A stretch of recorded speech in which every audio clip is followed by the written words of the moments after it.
When I first heard an Alan Watts lecture, it felt like my brain did a somersault. I've always struggled with how we separate work and play, as if they're two totally opposite things. Watts' idea about cosmic gamesmanship clicked for me. It's fascinating how Watts takes incredibly complex Eastern philosophies and turns them into something playful and relatable. He makes you question the very fabric of reality. For example, he uses the analogy of college cafeteria food, meticulously analyzed for every vitamin and mineral, but utterly joyless to eat because the focus is solely on what's good for you, not on the experience itself. This highlights the artificial divide that Western culture has created between work and play. We work at jobs we might not even enjoy, just so we can earn the reward of play later. But then even play becomes something we schedule in, almost like another chore on the list. It's no wonder so many of us feel disconnected from the simple joy of doing things just for the sake of doing them. Watts argues that this separation creates a sort of phoniness in both our work and our play. He challenges us to consider that perhaps life itself is a form of play.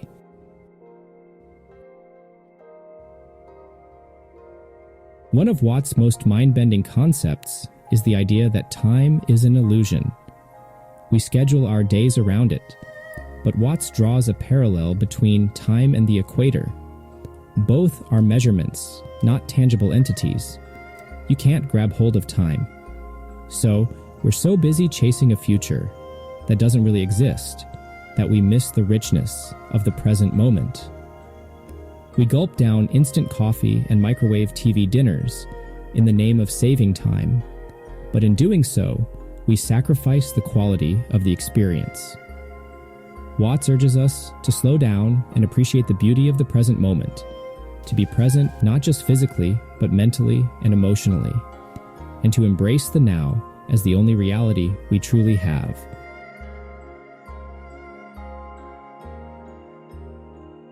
To understand this concept of cosmic gamesmanship more deeply, Watts turns to the fundamental principle of yin and yang, those seemingly opposite forces that are actually intertwined.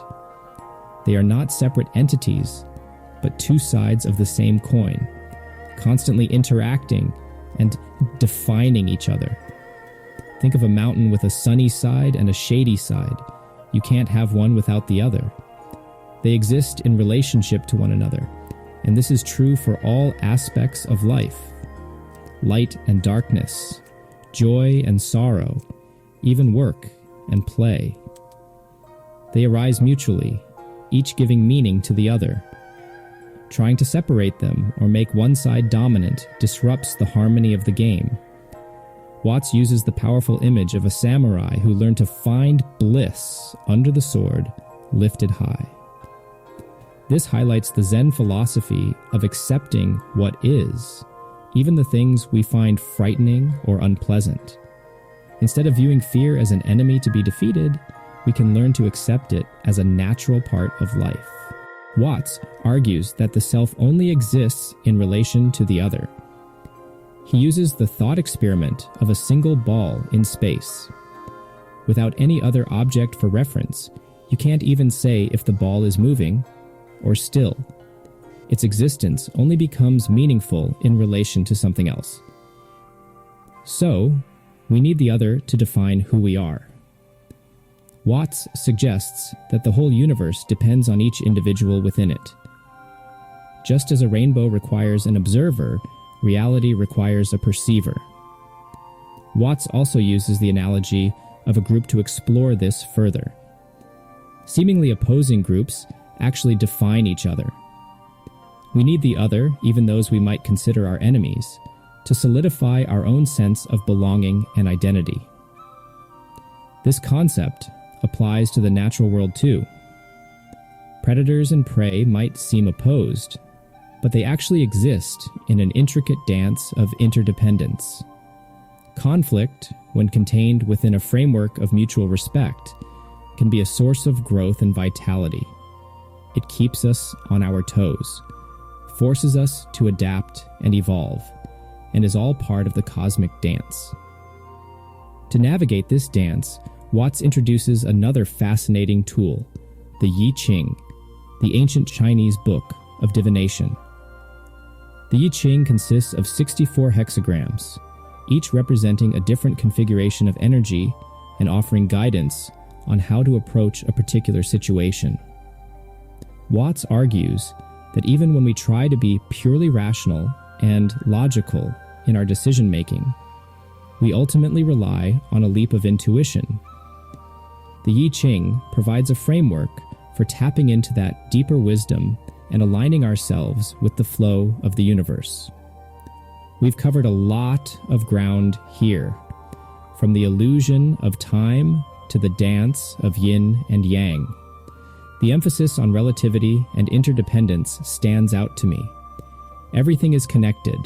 We exist in a web of relationships, and even our sense of self arises from this interconnectedness. It's not about isolated individuals, but about recognizing our place within this vast, interconnected whole. But simply that before we think of doing anything in this critical situation, we realize the completely illusory nature of the beings that we think we are, and get back again to the beings that we really are, which includes all this outside world, no longer left outside.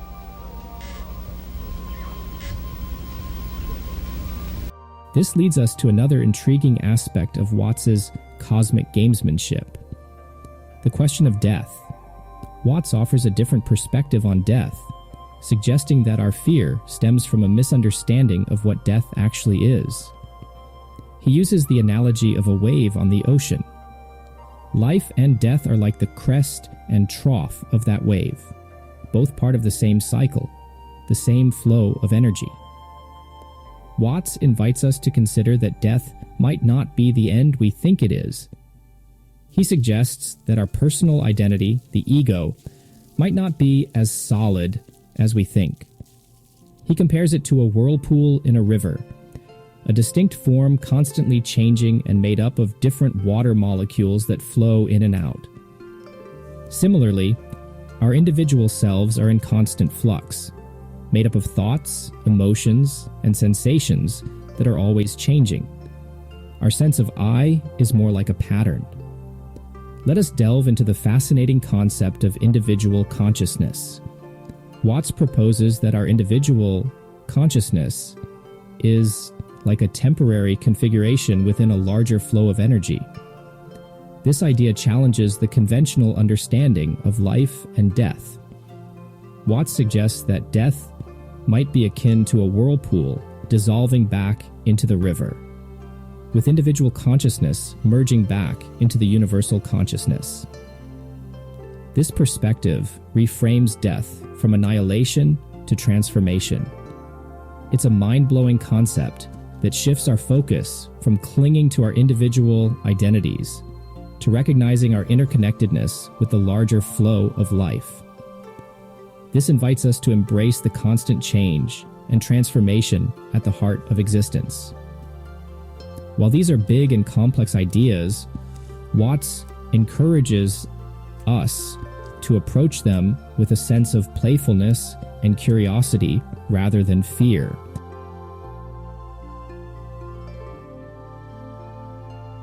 Watts uses the phrase, "be bugged by eventualities," to suggest that instead of fearing the unknown or trying to control everything, we should learn to get with it, to ride the wave of life with openness and wonder. This means being okay with not having all the answers and surrendering to the flow of life, trusting that there is an underlying intelligence at work. This brings us back to the idea that we are all IT in this cosmic game. We are not merely passive players in a predetermined game. We are co-creators and active participants in this unfolding reality. Watts points out that we are constantly playing games, even when we don't realize it. Social games, professional games, and even games with ourselves. A lot of our suffering stems from taking these games too seriously and clinging to rigid beliefs and identities. To become more skillful players in this cosmic game, Watts offers several suggestions. First, he encourages us to cultivate a sense of relativity, to remember that there are always multiple perspectives on any given situation. No single perspective is inherently right or wrong. It's about recognizing the interconnectedness of all things and understanding how seemingly opposite forces complement and define each other, much like yin and yang. By cultivating a sense of relativity, we can let go of rigid beliefs and attachments, allowing us to see conflict not as a battle to be won or lost, but as a dance between different perspectives. This approach helps us see conflict as a potential source of creative tension and growth, rather than something to be feared or avoided.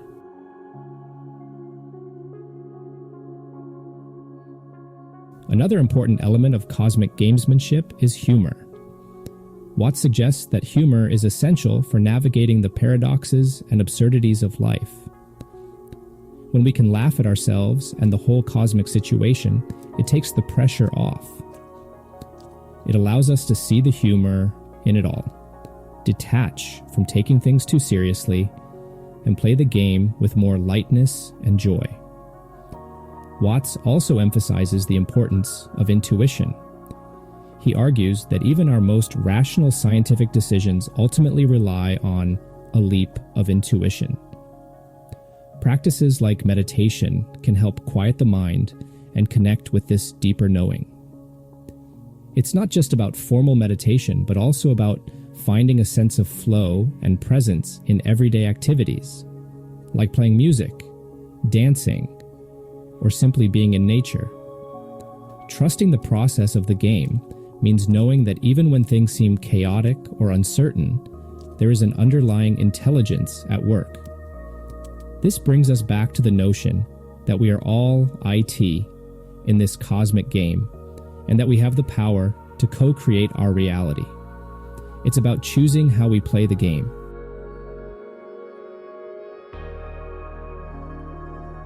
One crucial element of cosmic gamesmanship is love.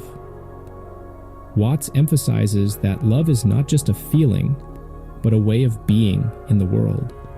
It's about recognizing the beauty and interconnectedness in everything around us and cultivating a sense of love and appreciation for the whole of existence.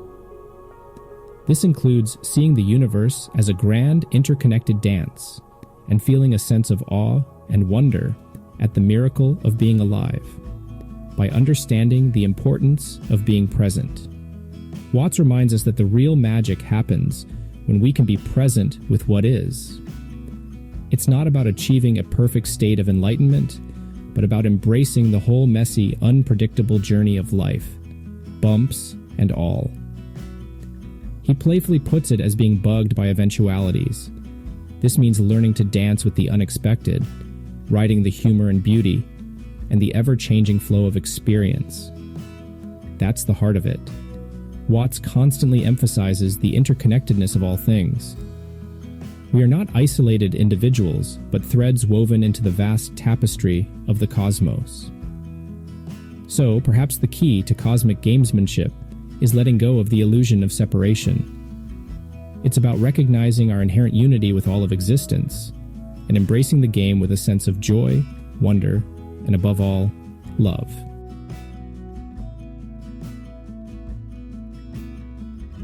This journey has been incredible. I've not only gained a deeper understanding of Alan Watts's ideas, but also of myself and my place in the universe. Exploring these philosophical concepts can challenge us to think differently, expand our awareness, and ultimately live more consciously. As we wrap up our dive into cosmic gamesmanship, I hope you take away Watts' reminder that life isn't about winning or losing, but about playing the game with skill, awareness, and a healthy dose of humor. Remember, we're all IT. We are co-creators of this incredible cosmic dance. So go out there and play the game with gusto. And as Alan Watts would say, have a ball. Thank you for tuning in. In the end, Watts challenged us to question our assumptions, expand our awareness, and embrace the mystery and playfulness of life. He reminds us that we are all part of something much greater than ourselves, that in a way, we are the universe, experiencing itself. The ultimate lesson of cosmic gamesmanship is to trust ourselves, embrace the unknown, and play the game of life with a sense of joy, wonder, and love. Until next time, friends, keep surfing the waves of life with a Zen mindset.